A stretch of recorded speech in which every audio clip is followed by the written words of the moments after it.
let's talk about whether the Vikings are better or worse from last year's team, and we can talk about all those changes because that is where most of the changes have come. I know Kirk Cousins, obviously, you go get a new running back and all those things, but the defense, there's a lot of upgrades on that defense. Now you lost your best pass rusher into Danielle Hunter, but you kind of replaced him with two guys. Then you go out and you upgrade the corner position significantly, and now you've got all that paired with Flores. So where are they better? Where are they worse? And ultimately, like, what are the biggest changes with this roster? I want to take a second to shout out today's sponsor, Underdog Fantasy. Promo code LSS. Link is in the description. Right now, Underdog Fantasy has a promotion where if you use my promo code, you will get 50% deposit match up to $1,000 and one free pick. An example of a free pick was week 1, Travis Kelce, 1 yard gained. If you added him to any of your slips, you were an automatic winner on that pick. And you can play daily fantasy, weekly fantasy, yearly fantasy, all best ball style. Choose over unders, whatever it is that tickles your fancy.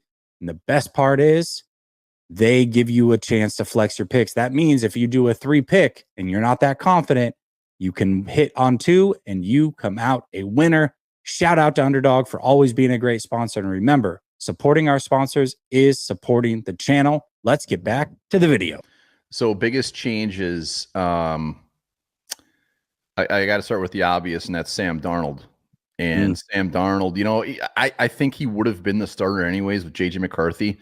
Obviously, he would have had a short leash. McCarthy in his 1 preseason game looked absolutely beautiful, which makes it even harder to swallow the fact that he's out, but gives us some hope in the future. So Sam Darnold is a big change, but Sam Darnold, like, it's weird because, we're used to Kirk Cousins wearing the cement blocks on his feet. Granted, Kirk Cousins is a good quarterback. He looked like butt week 1 with the Falcons, but with the Vikings, he was a very good quarterback, but you knew what you were going to get from him. Sam Darnold in week 1 against a crappy Giants team, granted, like, he felt that pressure. The pocket was collapsing. He was moving around. He's making plays with his legs. He was throwing that thing. He was throwing he's throwing beautiful dimes to Justin Jefferson and a couple other guys. So we'll see how that one plays out, but I got to talk defense. So the where we got better is defense. We have 6 new starters on a defense that finished top 10 last year at the home. That's crazy. Yeah. Look at the roster we had. Yes, we had Danielle Hunter. It wasn't great. So, like, Brian Flores has a little magic wand. The dude deserves to be a head coach. I hope he is a head coach someday.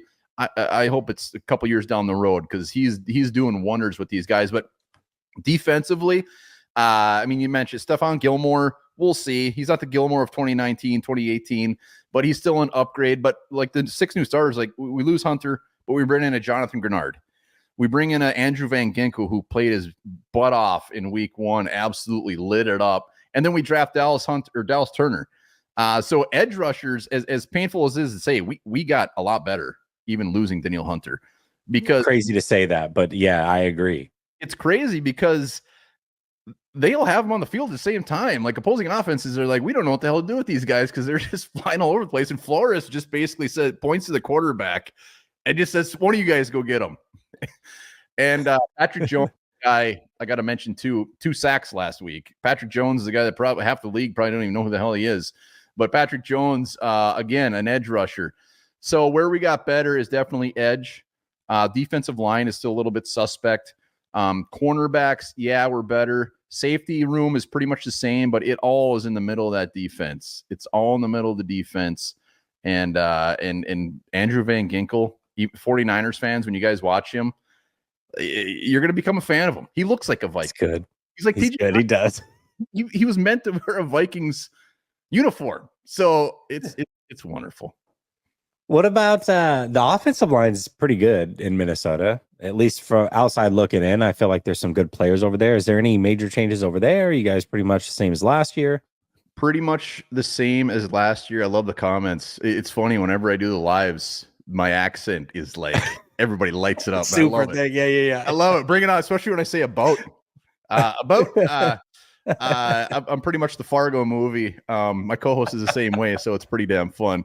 But offensive line is pretty much the same. So we got Darisaw and Brian O'Neill, who I'll pound the table for as one of the best tandems in the league. Darisaw shut down Brian Burns last week. Giants suck, but Brian Burns does not suck. And Brian Burns was nowhere to be found. He nothing. I think he had 3 tackles. I don't know if he had a pressure, but the outside of our offensive line, very, very good. Interior, suspect. It has been suspect for the last 3-4 years. Blake Brandel is a guy at the left guard that they said, screw it, we're just going to put him out there this year. He's never even played left guard. And in week 1, I mean, he had Dexter Lawrence up in his face. He played pretty damn good. So offensive line-wise, it's fine. I'm trying to think where, I think you asked where we got worse. And I guess I would just have to say quarterback until proven otherwise with Darnold. But I do got to mention, I can't believe I didn't mention him, Aaron Jones. Another huge pickup.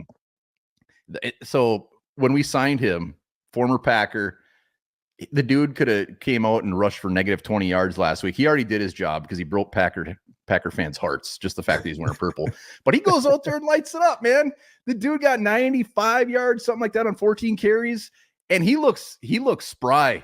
Packers didn't use him. He's a good player, man. He's a good player. And his problem is like every year he misses a few games, but we saw him up close and personal in that divisional game, and I'm telling you what, man, he could have won that game for them. Really should have if they could have made the field goal.